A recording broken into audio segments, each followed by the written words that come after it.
Bienvenida a todas las personas que están participando en esta charla de nuestro programa Conecta. La charla de hoy, dedicada a la violencia en la familia y en la escuela, en los contextos familiares y escolares, por la doctora Rosa Varela, doctora internacional en Ciencias Sociales y diplomada en Trabajo Social, licenciada en Sociología. También tiene un máster en género e igualdad, experta en mediación familiar, en innovación, docente de la Universidad Pablo de Olavide de Sevilla y fundadora, formadora y directora del Instituto de Configuraciones Sistémicas, aparte de otras muchas cosas, ¿no?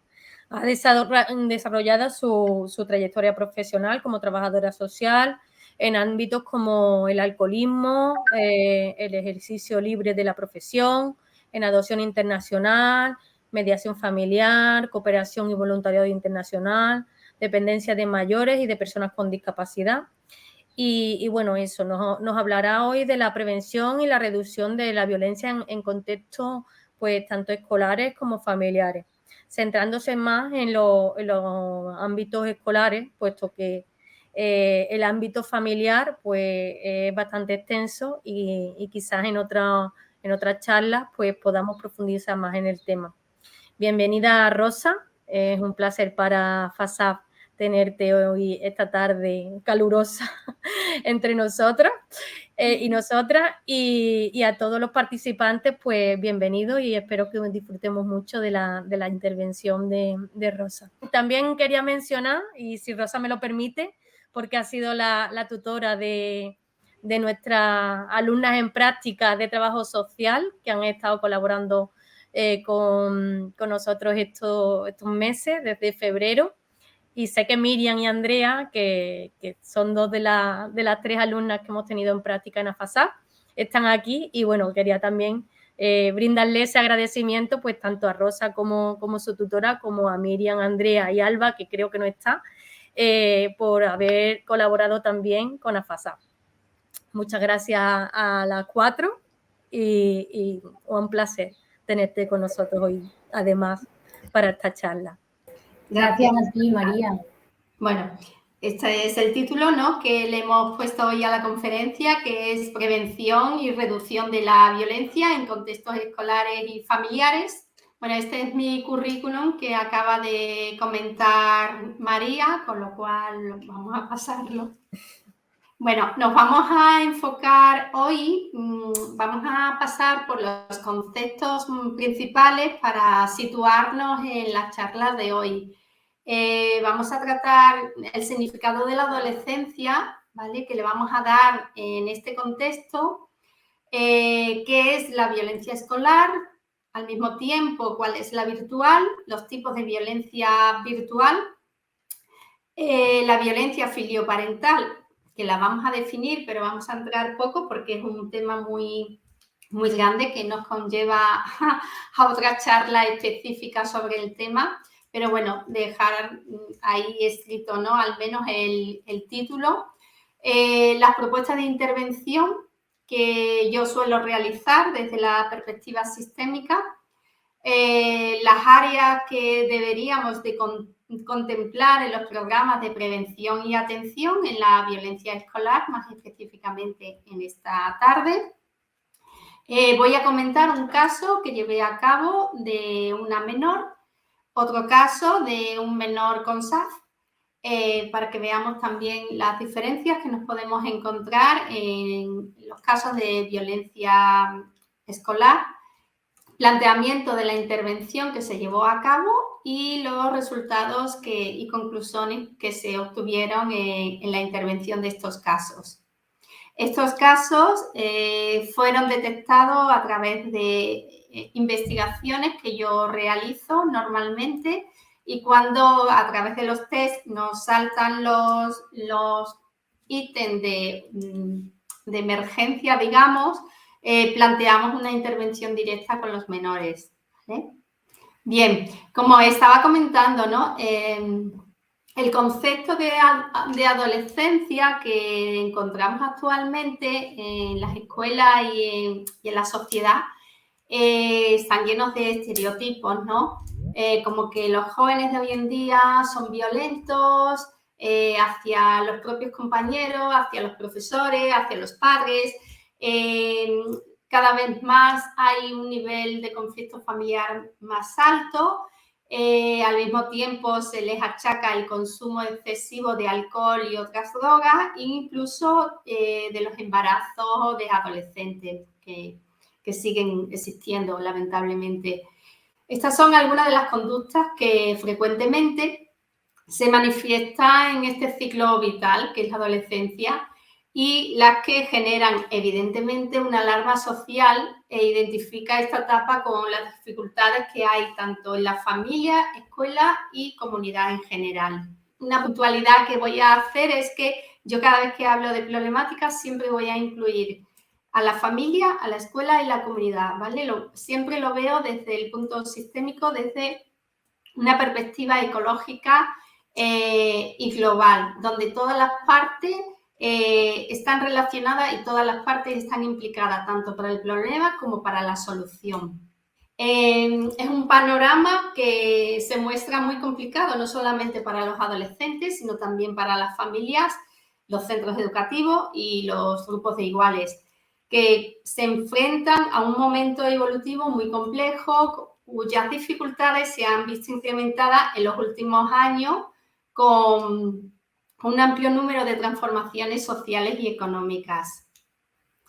En esta etapa también podemos encontrar, y son las causas que nos llevan a los terapeutas o a las personas de intervención que estemos involucradas, a tratar cuando aparecen sobre todo manifestaciones clínicas como pueden ser el consumo de tóxicos, ingreso en centros de internamiento de menores, trastornos de salud mental, convulsiones, aumento de la gravedad de las alteraciones conductuales, y a los que podemos sumar otros complementarios como puede ser el fracaso escolar, la conducta sexual inapropiada y los problemas legales que también se dan en esta etapa vital.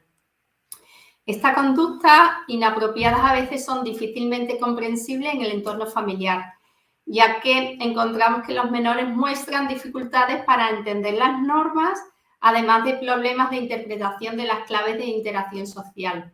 Y no siempre esto está vinculado con otros factores, sino que se les acaba culpabilizando a ellos mismos de esa actitud como si fuera escogida a propósito, y no aceptando desde la parte familiar o escolar, ¿no?, que esta impulsividad o agresividad son en realidad la expresión de dificultades de base, ¿no?, que están derivando de una inmadurez psicológica que pueden presentar estos menores.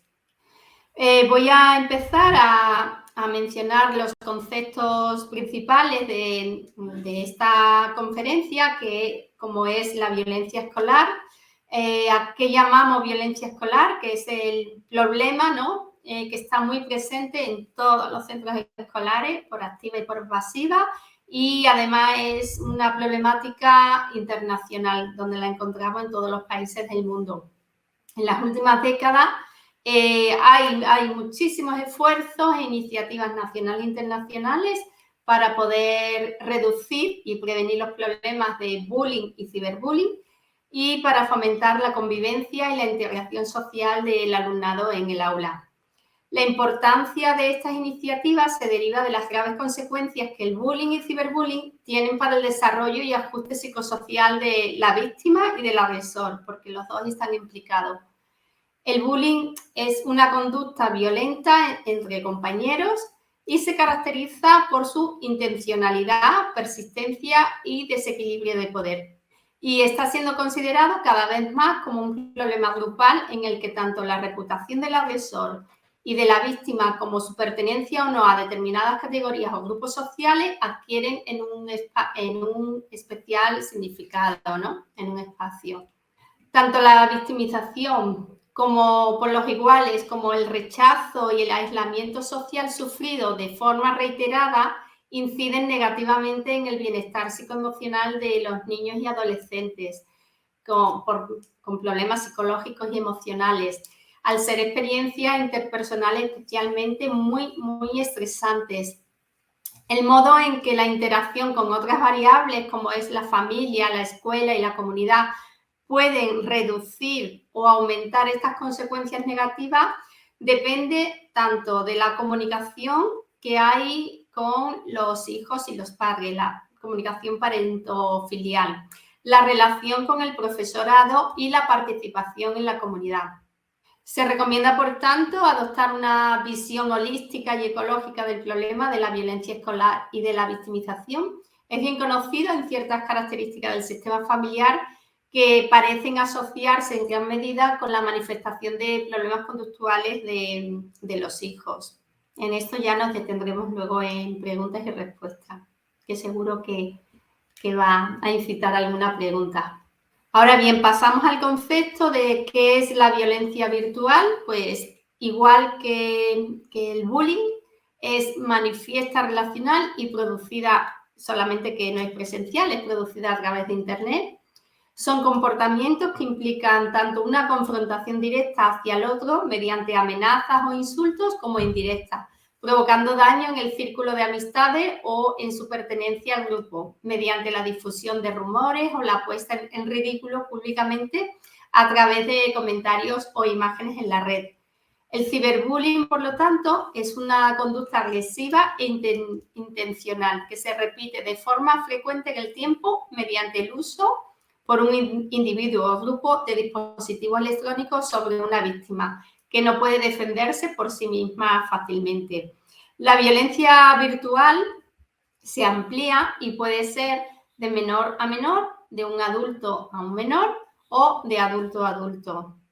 Pero en nuestro caso nos vamos a centrar siempre en la etapa de la adolescencia.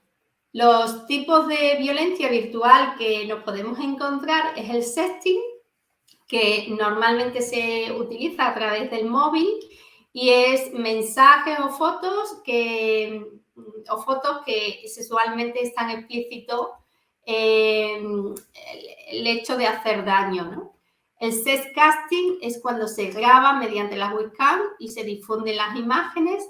La sextorsión es chantajear con contenido sexual a mi pareja, a mi expareja o incluso a rollos esporádicos, ¿no? Que se dan tanto hoy en día sin haber sido pareja. El grooming es un acoso ejercido por un adulto con el fin de establecer una relación emocional o sexual con una persona menor. Ciberbullying es el acoso entre iguales, que es lo que nos trae hoy aquí, y el ciberacoso es acosar a un individuo o grupo mediante ataques personales u otros medios. La violencia filioparental se define como aquella en la que un hijo exhibe conductas, o hija, ¿no? Exhibe conductas de maltrato contra sus progenitores o las personas que ejercen como tales de forma consciente e intencionada a lo largo de un tiempo y en repetidas ocasiones que viene a causar daño y sufrimiento de los mismos.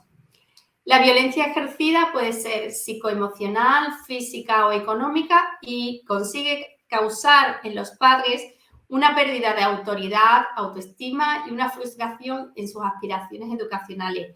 Los hijos o hijas suelen llevar a cabo estas acciones con el fin de conseguir control, dominio y poder sobre sus progenitores para conseguir lo que desean. Diversos estudios concluyen que la mayoría de los hijos, hijas menores que ejercen violencia contra sus padres han vivido también situaciones de violencia intrafamiliar, es decir, cuando el menor observa o sufre situaciones de malos tratos o agresiones, tanto físicos como psicológicos, es más propenso a ejercerla él mismo en el futuro. Y otro de los factores determinantes para la aparición de esta violencia es la falta de límite, de supervisión y control y la pérdida de autoridad parental. Es un tipo de violencia grave que conlleva en la víctima pérdida de salud mental y calidad de vida. Las víctimas en este caso recordamos que son la familia, los padres en concreto. Los progenitores acaban sintiéndose impotentes, deprimidos, culpables y vencidos. Y sobre todo es un problema real y frecuente ante el que debemos reaccionar, siendo la prevención y la educación los puntos claves para poderla prevenir. Las propuestas de intervención que yo suelo realizar desde la perspectiva sistémica es una intervención constructiva y preventiva y se centra en el desarrollo de la capacidad crítica, de las estrategias prosociales y de las habilidades para prevenir el conflicto, generando una comprensión global de los hechos. Desde esta perspectiva, la adolescencia ya no se concibe como un problema que hay que resolver, sino como un conjunto de recursos que hay que potenciar, es decir, desde la teoría del empoderamiento, para poder lograr su plena integración en la sociedad y, en consecuencia, lograr que sean ciudadanas funcionales y felices en su futuro inmediato. A través de este proceso se favorece en los y las adolescentes su protagonismo en la vida social, tanto en el ámbito personal, familiar y comunitario. La finalidad de la intervención y la prevención es esencialmente poder potenciar los recursos personales, familiares, escolares y comunitarios, que son indispensables para afrontar de manera funcional los desafíos a los que todos los seres humanos tienen que enfrentarse en la vida. La familia constituye el primer marco educativo para los y las menores, donde los valores transmitidos pueden suponer una continuidad o una discontinuidad respecto a los valores inculcados en la cultura escolar. Lo que es incuestionable es que la familia comparte la responsabilidad de la educación con la institución escolar, por lo que ambos contextos tienen que complementarse continuamente. Los estudios sobre la colaboración familia-escuela señalan que las mejores y más eficaces escuelas son aquellas que cuentan con un mayor número de apoyo y participación de las madres y padres. Sobre esto hay un ejemplo de escuelas que se llama escuelas aceleradas que se iniciaron en los Estados Unidos. He dejado ahí un link para que le interese, donde este tipo de escuelas se centra en las particularidades de los menores, pensando que los problemas no son los menores que no llevan el mismo ritmo de aprendizaje escolar, sino que son los centros que no se adaptan a las particularidades de cada alumno o alumna. Es un ejemplo de escuela que se inicia en los Estados Unidos por la diversidad cultural que se va realizando, que se va produciendo, ¿no?, por las inmigraciones. Las áreas que normalmente tenemos que contemplar en los programas de prevención y atención en la violencia escolar es el sistema disciplinario del centro escolar, porque debe de ofrecer, ¿no?, soluciones específicas desde la perspectiva constructivista, por ejemplo, la mediación escolar como medio, como sistema, ¿no?, inculcado en el ideario de la comunicación entre escolares y profesorado, el currículum y la pedagogía para incorporar y reforzar el aprendizaje de habilidades en resolución de conflictos, por ejemplo, a través de aprendizaje cooperativo o la controversia académica, y la cultura escolar para hacer partícipe a todos los agentes de los centros, que es el profesorado, el alumnado, la familia y la comunidad, ¿vale? Esto se hace también desde la pedagogía sistémica. Ahora voy a exponer un caso de violencia escolar que se detectó en un proyecto de investigación y luego pudimos trabajar con la menor. En el ámbito personal, esta niña de 15 años, ¿vale?, presenta síntomas de depresión, haciendo referencia a su falta de concentración, muestra sentimientos de soledad, apatía y expresa que muchas veces se siente deprimida e inútil. Consume tabaco desde los 12 años y alcohol desde los 15, reconociendo que se emborracha la mayoría de los fines de semana y expresa que pocas veces disfruta de la vida, es incapaz de controlar su vida y que nunca ha tenido la capacidad para resolver problemas personales. En el ámbito académico y apoyo escolar, pues no obtiene buenos resultados en las evaluaciones académicas. En cuanto a los sentimientos de pertenencia a su grupo de clase, expresa que se siente separada del grupo y muy poco identificada. Tiene relaciones con un grupo de chicos y chicas mayores que ella en su barrio, pero no en la escuela, y manifiesta que se siente apresada y avergonzada del grupo. Trata de ocultarlo totalmente, ¿no?, que pertenece a ese grupo de mayores y está en ese ámbito. Finalmente expone que es acosada por el móvil e internet por las compañeras y compañeros del instituto. Y en el ámbito familiar manifiesta que su familia está desunida. En las preguntas referidas a las reacciones materna y paterna Dice que su madre se muestra cariñosa y atenta con ella, pero respecto a su padre manifiesta que nunca le muestra cariño y en varias situaciones le pega y le regaña. En general, siente que no tiene apoyo familiar. Tiene 3 hermanos mayores que viven fuera del hogar desde hace 2 años. Esto es un caso. El siguiente caso. Este menor presenta SAF y en el ámbito personal presenta síntomas de autolesión, estresores traumáticos, sensación de peligro y alerta, riesgo de agresión o daño a otros, riesgo de conducta antisocial, abuso de sustancias, sensación de pérdida de control, sentimientos de culpa, escasa gestión emocional, percepción de su vida como una vivencia de negación y problemas de identidad.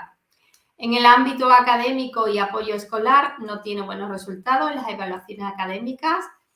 Ha sido acosador y acosado al mismo tiempo en diferentes momentos de su etapa del instituto. Sobre todo relaciona el acoso con la adopción, le llamaban el adoptado. Falta de apoyo social, miedo al abandono, dificultad para establecer relaciones duraderas, necesidad de sentirse respetado y peleas con el grupo de iguales. Y en el ámbito familiar manifiesta riesgo en el entorno familiar por escasa relación familiar, desconfianza, deseo de irse de casa, episodios de violencia filioparental, incapacidad de identificar rasgos positivos de su madre en particular, ¿vale? La peor relación la manifiesta contra su madre. El planteamiento de la intervención que se suele hacer en estos casos es, lo primero es una entrevista para conocer los hechos e identificar a los acosadores, proporcionarle una alumna compañera y un profesor de su confianza como mentores para evitar la incomunicación, que no se siga sintiendo aislado o aislada, darle pautas para afrontar el acoso y la entrevista familiar para empezar a trabajar también con la familia. Al mismo tiempo, se le debe de proporcionar información de los hechos y de los aspectos legales y escolares a los que puede acogerse. No lo he mencionado antes, pero en todos los centros escolares hay protocolos de actuación y si es de ciberbullying o violencia virtual, también tiene otros procesos para poner en marcha de denuncias y de protección. Hay que informar entonces de estos recursos comunitarios, tanto de desarrollo integral de la familia, según la problemática que están describiendo, se le proponen talleres de habilidades sociales, de gestión emocional y asistencia a escuela de padres cuando en la comunidad o provincia en la que se encuentra el menor tenemos las opciones de estos recursos. En la información de los hechos al equipo educativo de la alumna o alumno hay que ver las medidas a estudiar, actividades específicas que deben de aplicarse en cada caso, intervención en la dinámica tutorial, revisión del currículum escolar en relación con las conductas de acoso, actividades conjuntas entre acosadores y acosados. Y, por último, la información a las familias de los acosadores, de los sucesos ocurridos y de los protocolos de actuación.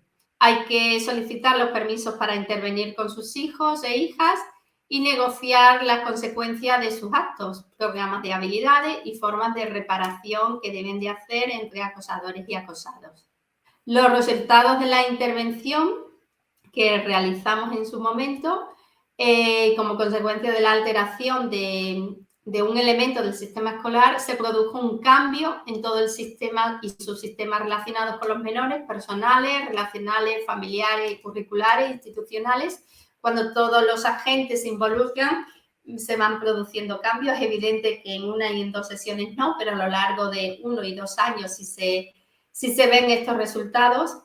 El efecto positivo del equilibrio que se estaba restableciendo en los menores al sentirse apoyados por el centro, tanto por el profesorado como por los compañeros y compañeras.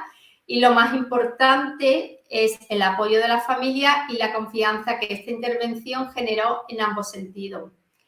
El centro tuvo también presente a la familia sin enjuiciar las tramas relacionales que presentaba este sistema y la familia pudo confiar en la ayuda que se brindaba a su hijo o hija para cambiar la situación por la que sufría muchos trastornos y en la que todos estaban involucrados.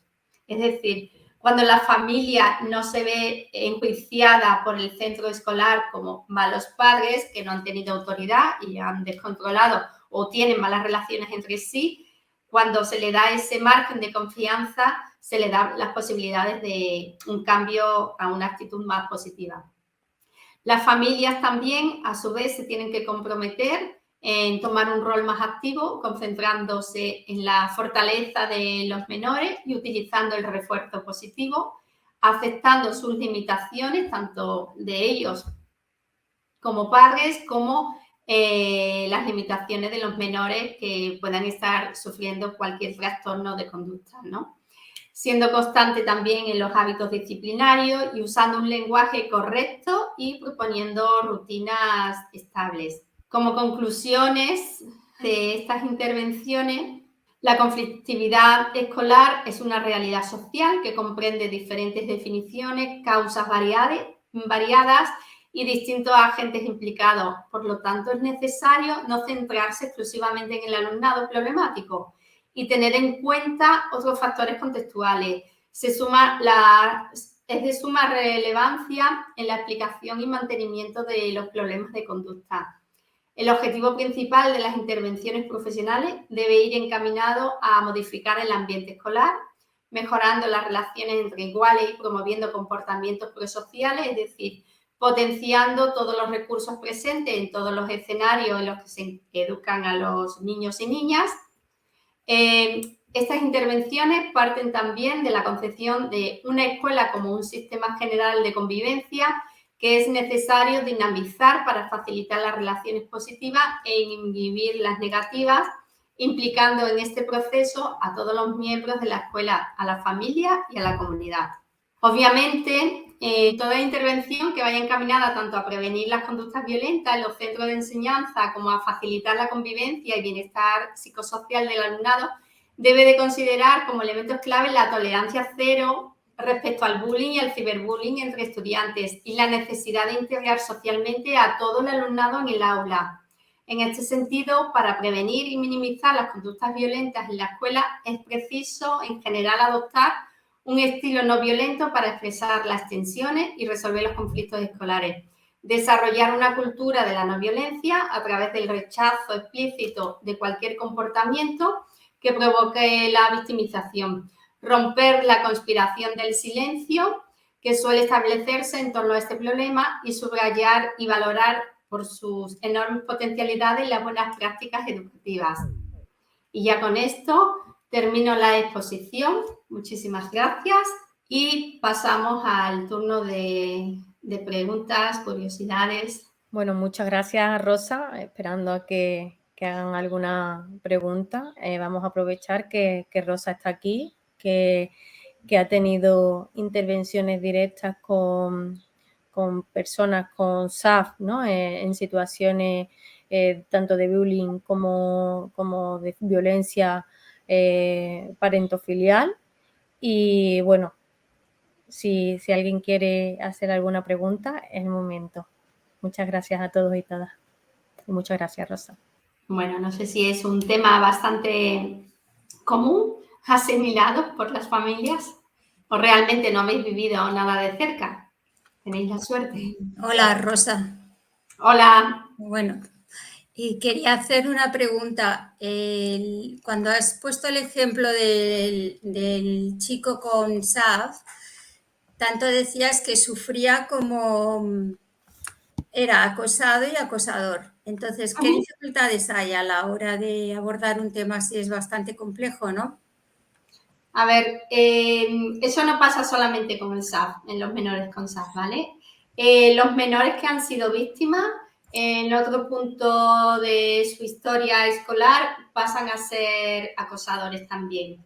Los roles se intercambian con bastante facilidad. El víctima no siempre es víctima, el acosador no siempre es acosador. De hecho, los agresores suelen tener muchas dificultades familiares también y son acosados, son agredidos en su familia. Entonces, la respuesta que dan en su ámbito de iguales es una relación de lo que están sufriendo en su entorno familiar.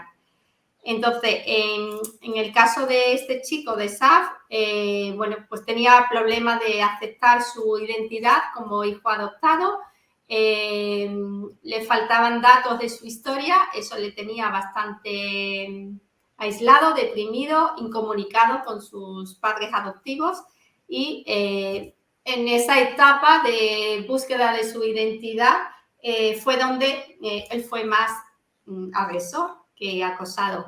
De más pequeño sí le llamaban el adoptado y él achacaba que el bullying que recibía era por ser adoptado. Luego, cuando pasó a reconocer que él fue el agresor, entendió, ¿no?, que su manera de buscar atención era llamando la atención desde la pelea y desde el empujón y desde hacerse, ¿no?, el chulito del grupo para ser parte de aceptación del grupo, de iguales. O sea, que no es algo... a ver, lo diferente en el caso de la menor que no tenía SAF y de este caso es que los problemas conductuales y desafiantes sí eran mayores en el menor. En este caso se trabajó la vinculación de los padres con el menor, la aceptación de su identidad, se reconstruyó su historia. Es muy importante los hijos adoptados tener su libro, su historia vital, aunque no tengamos muchos datos de origen, pero lo poco que tengamos hay que exponérselo con fotos, con cuentos, con libros, con lo que sea, pero él necesita tener ahí como un referente al que agarrarse y sobre todo tener una comunicación abierta y asertiva y estructurada en la familia. Muchas veces también, en este caso, el menor, el rechazo era hacia la madre, porque también es una cuestión generalizada que los hijos adoptados son, en teoría, ellos se sienten abandonados por las madres, ¿vale? Entonces, la mala es la madre. Entonces, identifican la mala a la madre adoptiva y hasta que pasa ese proceso de vínculo y de aceptación y de dónde se está en cada momento, pues las madres adoptivas sufren más que los padres esta cuestión. Gracias. A ti. Hola, ¿puedo comentar una inquietud que tengo? Bueno, una inquietud, una percepción sobre este problemática.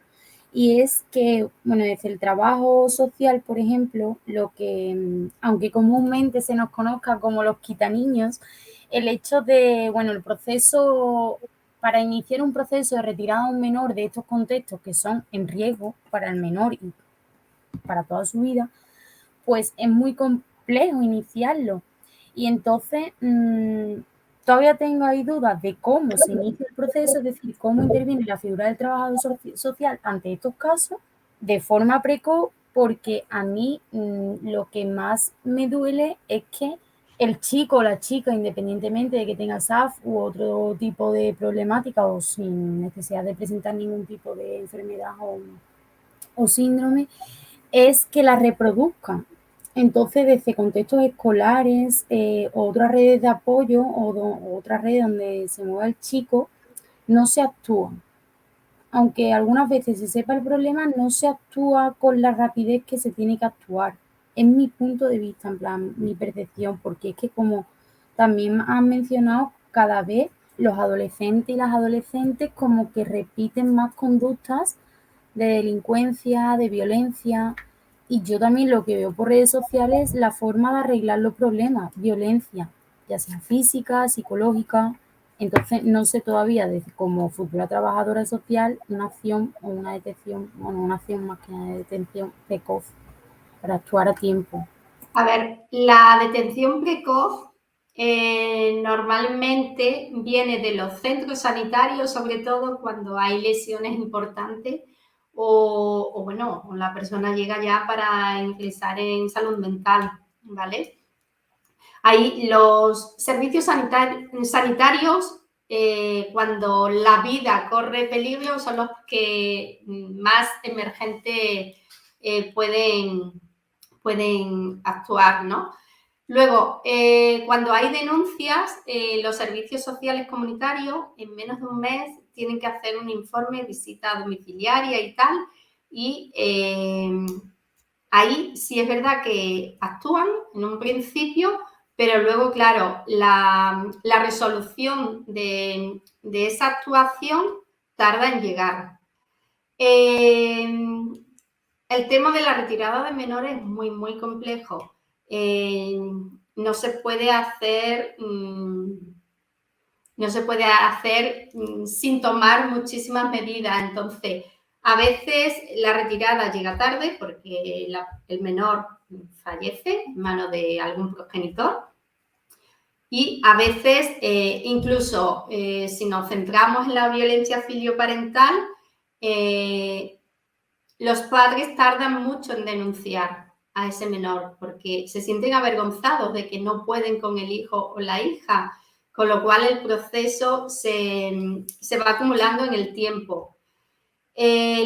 ¿Cómo desde el trabajo social actuamos en estos casos? Lamentablemente, las administraciones públicas, que son las que atienden en estos casos, son lentas. Son lentas. ¿Cuál es el llamamiento de colaboración-cooperación? Los centros escolares son conocedores de estas circunstancias. Hay que coeducar y prevenir, ¿no?, en los espacios comunitarios y escolares para que por lo menos sostengan a los casos donde hay un peligro, ¿no? Y en los, por ejemplo, ¿no?, en los colegios hay también, si son en barrios vulnerables, conocimiento de la familia extensa, con lo cual hasta que actúe los servicios institucionales públicos, que están muy, muy saturados, la comunidad puede reaccionar y colaborar en estos aspectos. Y muchas veces la retirada del menor no es lo más aceptado, con lo cual el estudio hay que hacerlo, ese diagnóstico de la realidad hay que hacerla con mucha profundidad. No podemos ir... lo primero es retirarlo y luego ya veremos. Se le hace un daño al menor cuando es retirado tanto justificadamente como injustificadamente, ¿vale? El menor, aunque sea maltratado, siempre va a preferir estar en su entorno familiar y eso no lo podemos olvidar. Su derecho a pertenencia es algo vital. Rocío también quería intervenir. Gracias por tu exposición. Y una duda que a mí me surgía cuando hablabas de violencia escolar es cuando la violencia, que no sé si llamarlo violencia o dejadez o qué, viene por el propio centro. O sea, se empieza a hablar de violencia institucional, de cuando un centro no actúa o no sabe actuar con, por ejemplo, en el caso de nuestros hijos, ¿no?, que presentan unas dificultades que a veces no son de fácil diagnóstico o algunas veces no tienen un diagnóstico hasta bastante tardío lo tienen, ¿no?, pero presentan problemas y dificultades y en el centro una y otra vez, ¿no?, pues actúan de una manera, para mi opinión, bastante deficitaria e irregular y como perpetuando, ¿no?, esa no sé cómo llamarlo, bueno, señalamiento, no sé cómo explicarlo, Sí, ¿no? la ley del silencio, ¿no?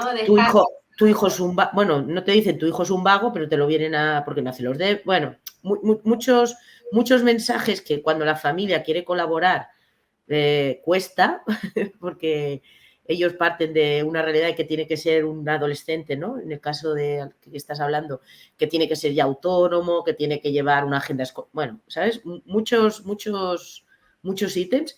¿Esto queda recogido de alguna manera? ¿Se empieza a recoger como violencia institucional? Yo le llamaría así.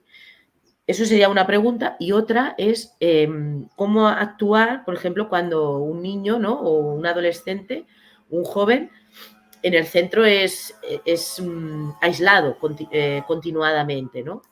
Por ejemplo, en el caso de mi hijo hubo un protocolo, ¿no? Se activó el protocolo de acoso escolar, pero yo no sé qué intervenciones hicieron porque quise saber lo que estaban haciendo y nunca se me informó. Y a día de hoy todavía espero que se me informe, y valoraron que no había acoso. Sí, que estaba bastante solo, pero que, bueno, ¿Hay algún tipo de intervención en estos casos? ¿Se le llama de alguna manera también a esto? A ver, es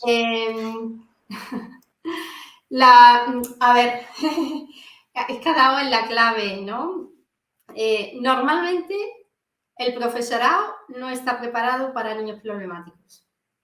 En algunos colegios están las aulas especiales, los profesores de educación especial, que son pocos, que ante la demanda en los centros públicos están pues, con falta de recursos, y normalmente, bueno, pues no sé si me estás hablando del colegio, da lo mismo, el colegio o el instituto, el profesorado no se implica, a no ser que sea un centro con una ideología de comunicación que participa mucho en la familia, privado concertado, que tampoco, que luego también hay muchos privados y concertados, que lo que prima es que los niños saquen buenas notas y los problemáticos los expulsamos o aburrimos a los padres para que los saquen del colegio. Entonces, en la elección de qué ideario escolar elegimos para nuestros hijos, es muy importante conocer cómo se realiza, ¿no? La pedagogía, la relación. Lo normal y lo general es que ante la institución todo queda en saco roto, ¿vale? Es como no tenemos recursos y no podemos hacer más. Cuando activan un protocolo porque se denuncia por parte de la familia, mi hijo está siendo acosado, y luego dicen que no, tú tienes que observar a tu hijo. ¿Hay cambios? ¿Tu hijo va un poco más feliz al centro escolar o sigue igual? ¿Qué cambios estás observando? Tu hijo tiene que ser, tienes que tener una tutorización muy cercana en el centro escolar, continuamente aliarte a AMPAs, estar ahí presente, incluso activar, ¿no?, charlas de este tipo para que haya pues actividades colaborativas y mucha más formación para el alumnado como para el profesorado. Nosotros cuando hacemos intervenciones, antes hemos hecho investigación en estos centros escolares, por ejemplo, y promovemos la formación al profesorado porque vemos que están exentos de formación. Incluso nos hemos encontrado a veces que en el mismo profesorado, cuando los institutos son muy, muy grandes en número de profesorado y alumnado, hay como bandos y que entre ellos hay malas relaciones. Cuando hay malas relaciones entre grupos de profesores, eso se manifiesta también en el alumnado. Se ve claramente, es como cuando los padres no hay una buena relación, comunicación, hay insulto, hay cualquier tipo de maltrato psicológico, económico, el que sea, y eso se ve en los hijos, igual ocurre en los grupos de profesores, ¿vale? Si hay grupos encontrados, eso se manifiesta también en el centro con las conductas con los menores que están en ese centro. Con lo cual, a ver, activación y defensa, denuncias al defensor del menor, al defensor del pueblo, ponerlo de manifiesto y por ahí, y que activen. Si el protocolo que han activado ves que en tu hijo no ha tenido resultado, volver a insistir. Y lo que yo nunca recomiendo es que a los menores acosados se les cambie de centro escolar. Si ya tenemos problemas, lo cambiamos, no el acosador se va, sino el acosado, da igual, porque va a llegar al nuevo centro, ya va con la etiqueta por parte del profesorado, queramos o no queramos, el efecto Pigmalión existe, es decir, ya tengo un preconcepto del menor que me entra por la clase en el nuevo curso y eso es real, eso está más que demostrado científicamente. Entonces, cambiarlo del centro yo nunca lo recomiendo y es seguir trabajando la comunicación con otros padres, con la dirección, el tutor y en la medida de lo posible con el hijo, la hija, que te cuente cada día cómo se encuentra, que a notar tú algún indicio de cambio en las relaciones con los niños, hacerle ver el por qué él tiene como esa falta de relación con los demás, que es lo que él siente, ¿no? O incluso pedir ayuda a algún psicoterapeuta o terapeuta para trabajar, ¿no? Esa parte de bloqueo. El niño puede estar con ese trauma todavía en su piel y todavía no se atreve a dar el paso, y los otros niños tampoco han sido educados de cómo nos empezamos a relacionar con alguien que ha estado como ausente durante el curso. Entonces, la intervención, o sea, el silencio institucional, el cómo atacar, la única manera que yo veo es denunciando al defensor del pueblo, al defensor del menor. Es la única manera. Y luego, insistir en la comunicación. Cuando los padres somos pesados en los centros escolares, algo nuevo se activa. Y sobre todo, la observación directa con tu hijo o hija es de vital importancia. Es complicado porque sí que él, toda su escolarización ha tenido apoyo psicológico, bueno, privado, por supuestísimo, y tenía como el síndrome este de niño maltratado, de decir, bueno, al menos me maltratan, pero me hacen caso. Entonces él no, que era un instituto escuela de estos nuevos, así muy inclusivo y todo muy guay, que a nivel de ciudad era el mejor centro donde podía estar mi hijo. Cuando empezaba el curso expulsaba una semana, acababa el curso expulsaba una semana, cuando las expulsiones están prohibidas, y al final yo sí que lo cambié de centro, me autorizaron a cambiarlo porque es en acogida, lo tengo en acogida. Yo no podía cogerlo y cambiarlo. El cuarto de la ESO dije que o lo cambiaban o yo no, o sea, o yo lo cambiaba, o sea, aunque me retiraran, al menos darle la experiencia de tener una escolarización normal, no sé cómo decir. Y en el nuevo centro me dijeron, dice, claro, venía un niño con todos los antecedentes que te explico.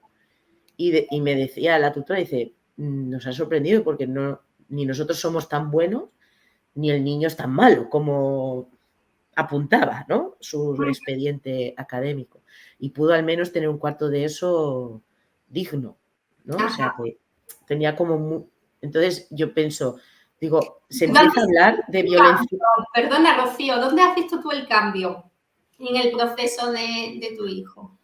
Pues yo creo que con la psicoterapeuta fue reforzar mucho lo que él valía, lo que él, ¿no? Que él no era violento, que él no era, sino que era reactivo, o sea, reaccionaba. Centrarnos en la parte positiva de los adolescentes. Y que él puede reaccionar de otras maneras que no sea con, pues eso, el no huir, pero sí el decir, no, hasta aquí, ¿no? O bueno, huir, ¿no? De no entrar, ¿no? Pero claro, eso han sido muchos años de trabajo y piensas, nadie en el... Bueno, cuando le tocaba una tutora o un tutor un poco sensible, se notaba también, ¿no? Que ese curso escolar, pues no nos expulsaban tanto, ¿no? Entonces dices, Mira, eso no es la clave. La violencia institucional, ¿no? Que yo digo, o sea... Vale, con los que van funcionando, perfecto, pero los que no funcionan, ¿no? Según el... Es que al final la institución no ayuda. Ayuda a encontrarte a profesores sensibilizados y con cierta formación y que se implican, que son vocacionales y que están ahí para ayudar a los niños y no atenderlos de una forma generalizada, sino particularizando las necesidades de cada uno en el aprendizaje. Cuando nos encontramos en el camino buenos profesores, gente implicada y con vocación, vamos para adelante, pero ¿cuántas personas nos encontramos a lo largo de toda nuestra escolaridad con este tipo de sensibilidad y de vocación, ¿no? Y con el hándicap de que fue diagnosticado con 12 años. Justo en la entrada de la adolescencia, o sea que... Sí, sí. O sea que toda la infancia se la pasó, que pasa algo, pero como no hay diagnóstico, lo que has comentado de recursos, pues los que como no hay diagnóstico, pues bueno, sí, vemos que pasa algo, pero no atendemos, ¿no? Por eso digo yo de si se empieza a hablar de violencia escolar, pero institucional, ¿no? Sí se empieza, porque... pero las únicas armas que tenemos de momento son las denuncias al defensor del menor. Y esto, el que en un grupo escolar o en un aula aíslen a un compañero, ¿esto también sería violencia escolar? Sí. Porque es un poco lo que me vinieron a decir, que no había acoso, pero bueno, en ese aislamiento sí que había ciertos actos de chinchar, ¿no? No sé cómo decir, para que saltara. Exclusión, todos los actos que excluya a un miembro del resto del grupo es una exclusión por activa o por pasiva, es que eso no tiene otro nombre. Con lo cual es una violencia de relacional, violencia relacional que se está dando con el menor en el grupo de la clase. Para eso tiene que estar el tutora bien preparado, hacer dinámicas de integración y empezar a trabajar desde ahí.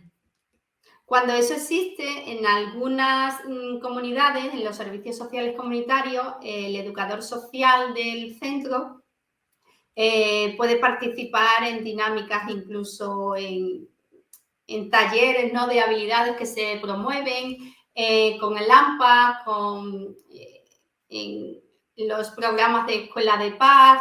Ahí se van incluyendo tipos de actividades para evitar este tipo de actos. Pero claro, el colegio tiene que estar abierto a recibir estas acciones. Igual que van, por ejemplo, yo tengo alumnas en práctica que están en Cruz Roja y van por los institutos haciendo educación sexual.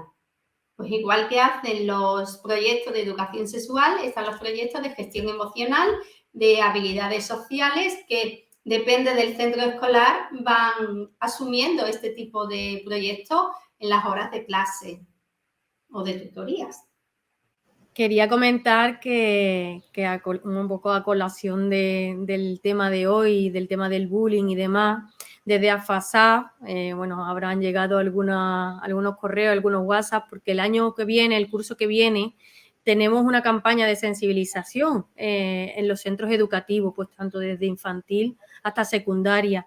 También eso es una manera de acercar, ¿no?, tanto el SAF como cualquier otra enfermedad rara y poco frecuente que tengan pues tanto los chicos y chicas de nuestro colectivo, de nuestra asociación, como de otras, en las que ya no lo puedan integrar un poco mejor dentro de los compañeros y compañeras de clase, ¿no? Dentro de esta campaña también se trabaja la educación emocional, con lo cual también es un puntito más, un granito de arena más a que nuestros chicos y chicas, ¿no?, pues se sientan menos desplazados y más integrados. Quería puntualizar eso también porque sí que es verdad que muchas familias ya se están apuntando a ayudarnos y cuantos más centros educativos pues abarquemos en todo el ámbito nacional, pues mejor, ¿no? Más conocimiento del SAF y más beneficios tendrán nuestros chicos y chicas, ¿no? Bueno, te he robado un par de minutos, Rosa. Las acciones tienen que ir por ahí, ¿no? Aunar esfuerzos en campañas de prevención e información. Es que es vital. Si el profesorado, las familias y los propios niños no tienen conocimiento de las dificultades que se puedan dar por ciertas tipo de, bueno, diversidad funcional, digamos, ¿no? Entonces, hay que tener conocimiento desde el propio menor que lo sufre hasta las personas que le rodean para ser uno más incluido tal como es, aceptado tal como es. A veces en las familias el problema es que no aceptan a los hijos, lo ven como esto es lo que trae de su familia de origen y hay que empezar a trabajar con la propia familia para aceptar al menor, a la menor tal como es. Y a partir de ahí que el niño vaya tomando confianza para que en su socialización vaya con la autoestima y el apoyo mucho más fortalecidos. Es que son tantas partes para trabajar en estos casos, hay tantas variables que confluyen, son las individuales, psicológicas, son las escolares, son las comunitarias, son las familiares.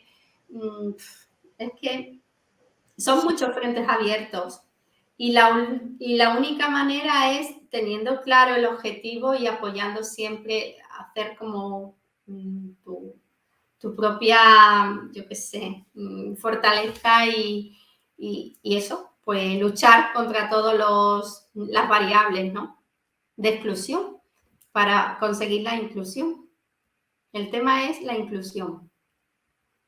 Y cuando la gente tiene información es mucho más fácil.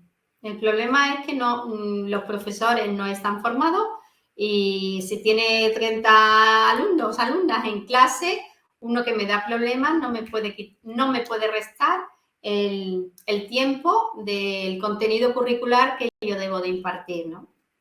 Entonces, bueno, ahí es donde Por eso también es muy importante el tema de la educación social dentro de los centros educativos.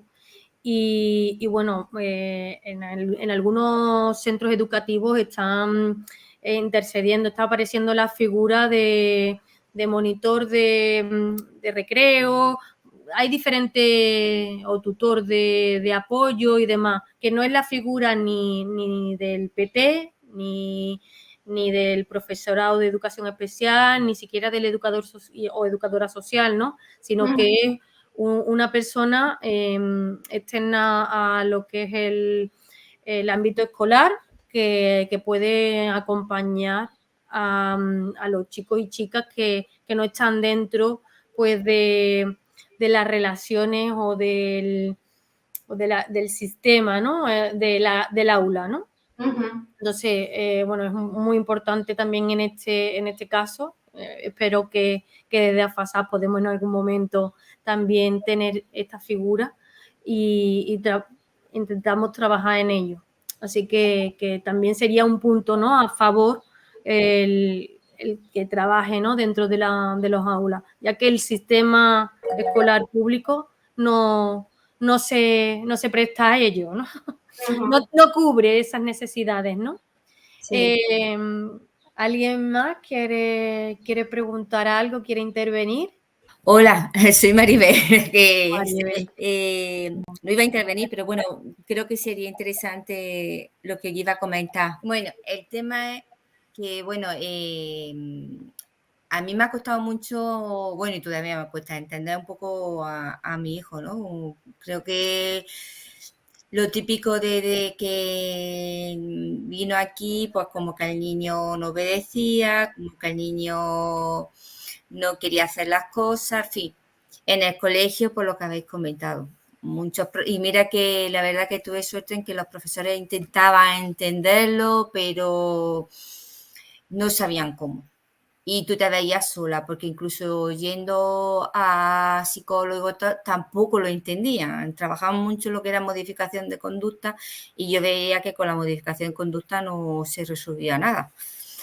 Entonces, bueno, llegamos a secundaria y también, bueno, empezamos a tener problemas, pero sí es verdad que se empezaron a volcar muchísimo los profesores. No sabíamos lo que le pasaba a mi hijo ya se empezaron un poco a diagnosticar los trastornos de conducta.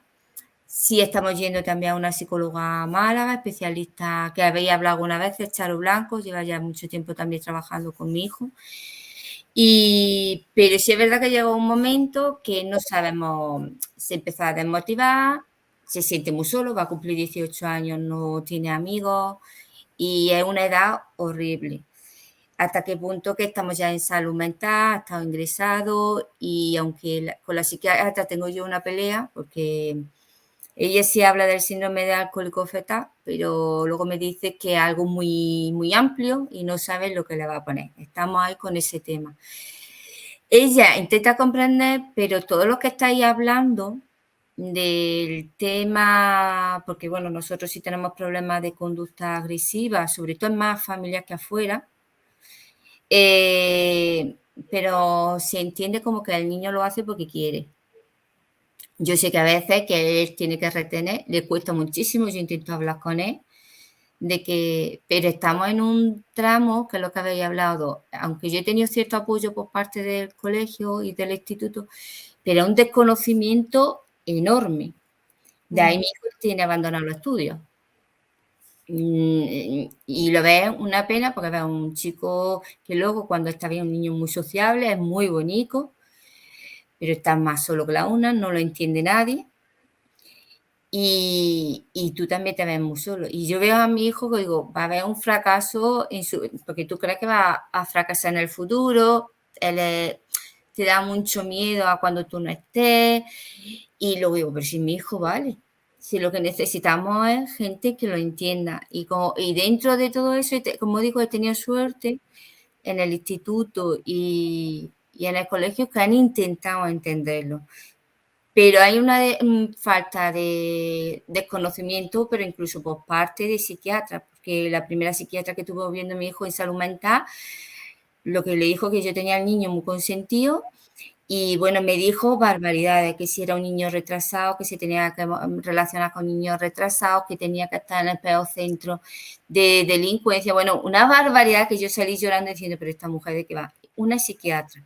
Entonces te ves muy sola. La verdad que es verdad que a partir de aquí que os conocí, a mí me estáis ayudando una barbaridad. Pero, ¿cómo hacer que nuestros hijos, porque yo me veo que todavía hay tanto desconocimiento y los ves que van creciendo y te ves muy impotente porque no sabes por dónde tirar? Que luego depende de dónde vivas. Porque a lo mejor depende de las ciudades o de las comunidades, pues tienen más recursos que otros. Sí. Yo soy de Jaén y te ves una ciudad más pequeña y te ves que no tienes nada, no sabes por dónde tirar. Y nadie entiende nada, ¿eh? ¿Y a qué edad adoptaste a tu hijo? Con 6 años y medio. ¿Con 6 y medio de qué país? De Kazajistán. Vale. O sea que ya llegó con problemas de conducta, ¿no? No, sí, tenía... Hombre, tú no lo ves cuando mi hijo desde siempre ha tenido problemas de conducta Lo que pasa que tú al principio, como no sabes, tú dices, pero mira, el niño que no le puedo decir nada, que si no me está dando, si no, no sé qué, si no... Y ya al principio tú pensabas que es que el niño es que no sabía ni por dónde tirar. Ya. A mí me daba vergüenza. ¿Habéis trabajado el duelo de abandono con la psicóloga que habéis tenido? Sí. Con mi hijo, desde que vino, se está trabajando. ¿Y el vuestro también como padres? ¿Sois pareja o eres madre soltera? No, son un matrimonio.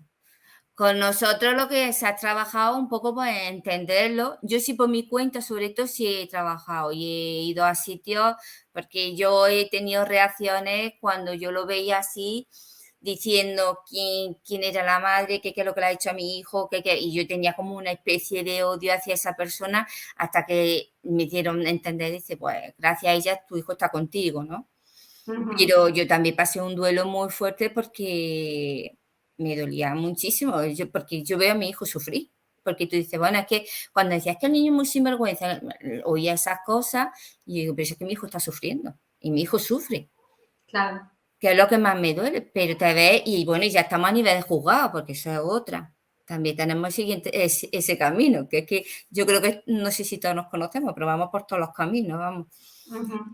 Pero nivel juzgado, ¿contra quién? Conmigo, porque nosotros llegamos a un momento que tuve que denunciarlo. Por violencia filioparental, ¿no?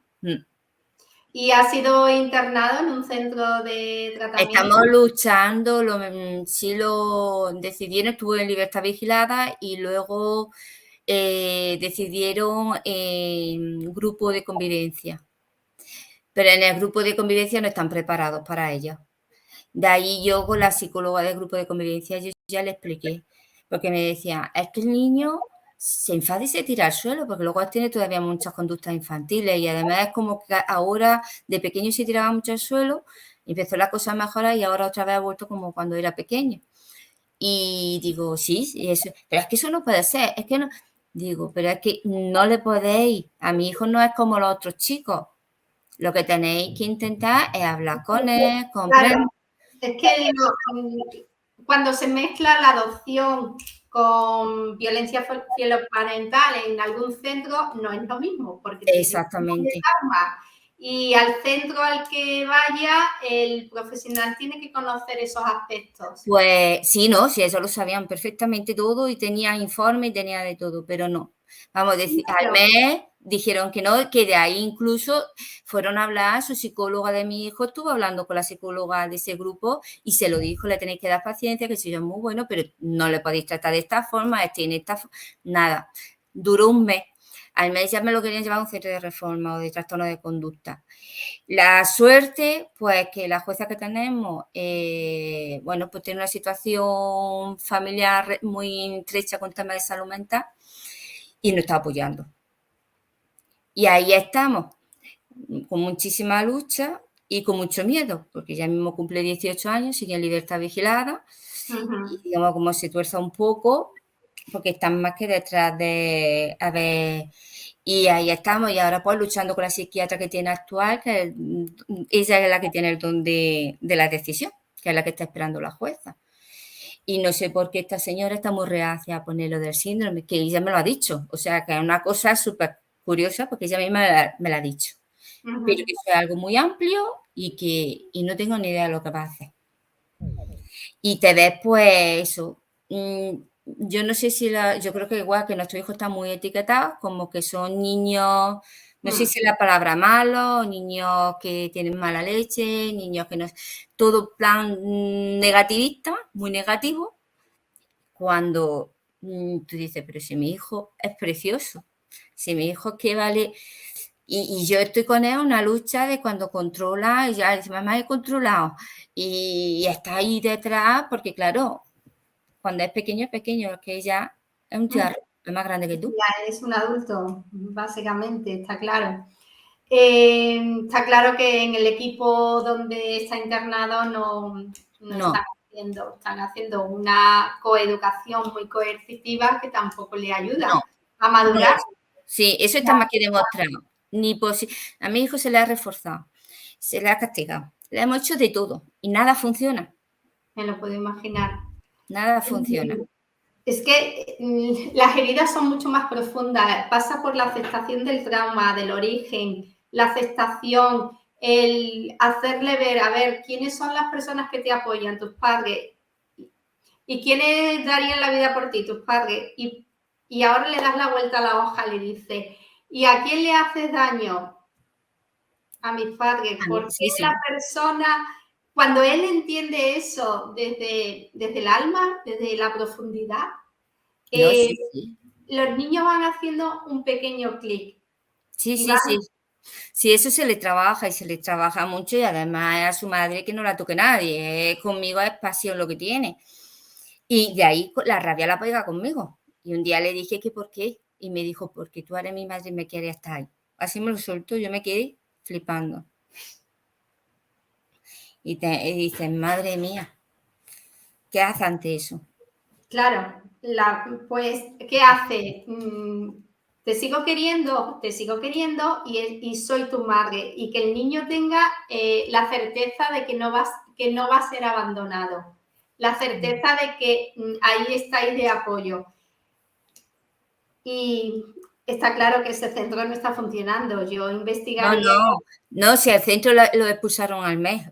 O sea, que a ella al mes dijeron que no, lo que decidió la jueza es que viniera a casa, está en casa.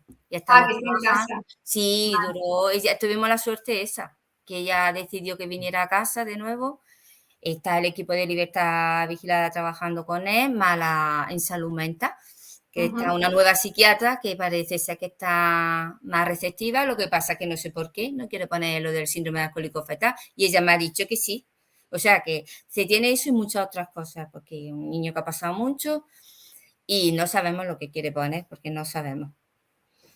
Y bueno, si hubiera estado en otro sitio, de ahí yo estoy luchando y estamos su padre y yo para que no lo manden a ningún centro de reforma y de trastorno de conducta, porque sabemos que volvería peor, que es imposible que mi hijo le ayude.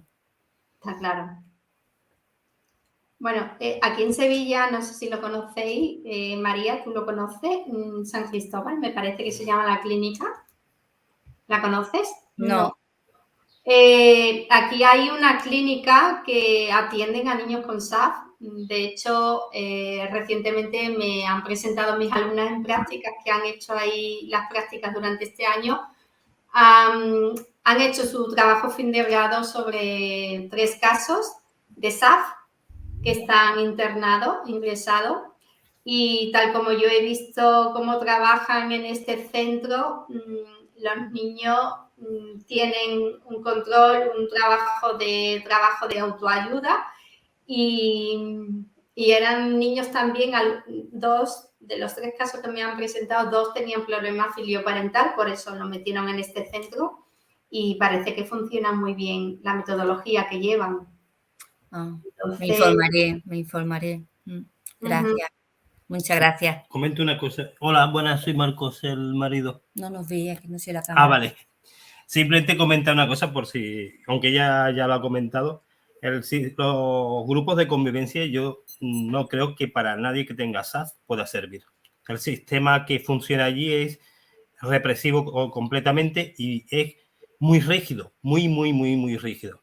Y ante todo es por faltas. Entonces, si coges a alguien que tiene SAF que no es capaz de controlar muchas cosas y lo metes en un entorno que es totalmente cuadriculado, pues no va a funcionar. O sea, pero nosotros ya pensábamos eso, pero que ha quedado más que patente, ¿no? Pero simplemente por si alguien no se escucha, que lo tenga muy claro, que si esa medida que te ofrecen puede ser una medida casi que envenenada, ¿no?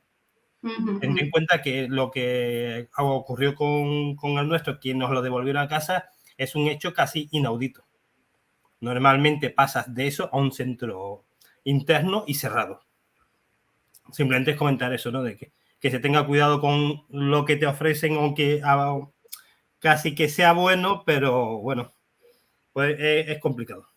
Sí, es complicado. Yo te estoy diciendo la experiencia que he leído de mis alumnas que han estado durante todo el año en práctica como personas externas al equipo y han hecho un trabajo justo, yo no sé por qué, pero los 3 casos que me han presentado son menores con SAF y bueno, parece ser que en este centro tienen formación y saben diferenciar las conductas de SAF. O sea que... Sí, pues muy bien, le informaremos. Gracias. Gracias. Sí. ¿Cómo has dicho, Rosa, que se llamaba el centro? Clínica San Cristóbal, creo que es. Lo tengo que mirar en la ficha de las alumnas, porque claro, en el TFG, que es lo último que he leído de ellas, no aparece el nombre del centro porque aparecen los datos de los menores, de los casos que han estudiado, ¿no? Sí. Pero lo reviso. Vale, muchas gracias. Y lo paso. Sí, gracias. ¿No teníais conocimiento de este centro entonces?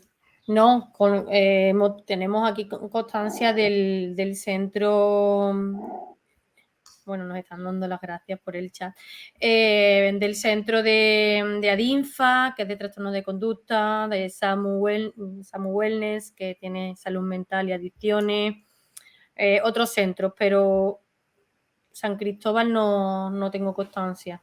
Espera, a lo mejor es Adinfa, ¿eh? Espérate. Adinfa sí hay chicos con SAF. Sí, puede ser Adinfa. Vale. Sí. nada, lo que te comentaba, que en el chat te muestran su agradecimiento y bueno, tanto Mónica como Ana y por las experiencias también que han ido compartiendo las familias, ¿no? Maribel también te da las gracias. ¿Alguna preguntilla más que le queramos hacer a Rosa? Venga. Esto que dices, Rosa, me queda claro que lo importante es como esta aceptación incondicional primero de nosotros como papás, ¿verdad? Porque a veces nos cuesta y después ya desde esta postura poder tratar pues de promoverlo también en los profesores o en los compañeros. No sé, como que creo que empezamos por nosotros, ¿no? Porque bueno, a mí me ha costado aceptar algunas conductas de mis hijos y creo que hasta que las pude aceptar, pude ver como todo lo bueno que también tienen y apoyarlos de una mejor manera. Y creo que tú también lo comentaste, ¿verdad? Nomás quería como rectificar esto. Sí, es que tenemos que empezar por nosotros mismos, incluir todo lo que traen nuestros hijos, que lo bueno y lo malo. Y si el problema es que si nos centramos continuamente en todo lo negativo, pues no hay manera de poderlos ayudar porque estamos centrados en lo negativo. Cuando podemos ver qué parte positiva y nos vamos centrando en la parte positiva, vamos haciendo un cambio y de ahí el niño se va empoderando y se va relacionando con otra seguridad en su entorno social y escolar. Pero no podemos ir a quejarnos a la escuela si antes nosotros no hemos aceptado todo lo que trae nuestro hijo. Gracias. A ti. Muchísimas gracias a todos los participantes y sobre todo a ti, Rosa, por tener esta tarde con nosotros, por exponernos una visión desde el trabajo social, ¿no? y desde la mediación, después de la violencia, ¿no? Tanto institucional como relacional y de compañeros iguales, ¿no? Tanto en los ámbitos escolares como también la violencia que se recibe o que se ejerce dentro del ámbito familiar, sobre todo la violencia parentofilial. Y bueno, sé que nos quedarán muchas dudas en el tintero. Esperemos que en algún momento podamos seguir ampliando esta información para que las familias sigan teniendo recursos y estrategias a la hora de afrontar todos los procesos, ¿no? Pues parentales, ¿no? Lo que quería comentar también era que la campaña de sensibilización hemos solicitado una ayuda a FEDER, la Federación de Enfermedades Raras, que eso terminó el 7 de junio. Hemos podido participar gracias a la ayuda y la colaboración de familias que han intercedido por AFASAF en los centros educativos, pero la campaña es el curso que viene. Todas las familias que quieran seguir participando, que quieran participar en el curso que viene en esta campaña, pues impartiéndola o acercándonos, ¿no? El acceso a estos centros, pues bienvenidos sean. Bueno, veo que Maribel... Mira, perdona, es que con lo de la campaña me estoy liando mucho. Vale. La campaña que podemos seguir contactando con institutos, ¿no? Y nosotros participar, ¿o cómo es? Exactamente. Sí, la campaña está ahora abierta el curso que viene. A partir de septiembre daremos una microformación de un par de sesiones que la impartiré yo y la ayuda que se le solicitó a FEDER y que necesitábamos una documentación terminó el día 7 de junio, pero ahí terminó solo ese proceso para la ayuda. Vale. El curso que viene estará abierta la campaña y esperemos que sean muchos más cursos, ¿no? A partir del año que viene, muchos más cursos lo que la ejerzamos. Entonces, estáis abiertos a que sigáis contactando con los centros desde infantil a secundaria, incluso si hay centros educativos de formación profesional, integración social y otros centros, o incluso en la universidad, pues podemos también participar, ¿no? Cuanto más personas estén sensibilizados, informados lo que es el SAF, pues mejores relaciones tendrán las personas afectadas por el síndrome alcohólico-fetal y el trastorno alcohólico-fetal. Y también pues, en los ámbitos de formación profesional y ámbitos, ¿no?, de universitarios, pues mejor ejercerán su trabajo cuando tengan una persona, ¿no?, con estas patologías en su ámbito de actuación, ¿no? Vale. Creo que Rosa estará de acuerdo conmigo que toda formación bienvenida es, ¿no? Completamente. Bueno, pues nada más, creo que por aquí podemos dar por concluida la tarde, la sesión. Nuevamente agradecemos a Rosa su participación, igualmente dándote la gracia por la experiencia, por la información. Muchísimas gracias, Rosa, y muy agradecida de parte de AFASAB, de todas las familias que componen AFASAB y de la mía propia. Muchísimas gracias por la confianza. Muchas gracias. Nos vemos en 15 días. Vale, muchísimas Gracias. Adiós. Adiós. Muchas gracias, Rosa.